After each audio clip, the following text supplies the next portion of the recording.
In this video, I'll show you how to Docusign a PDF and add your signature step by step so you can sign documents quickly and securely.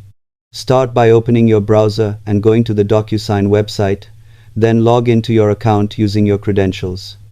Once inside, head to the Agreements section and click Start or Upload to add your PDF file from your device.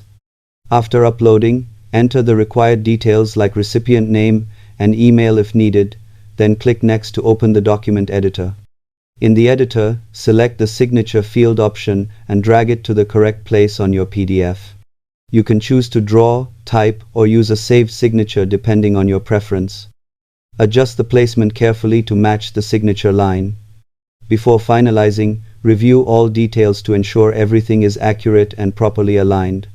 Once done, you can finish and send or download the signed document. Subscribe for more simple tech tutorials.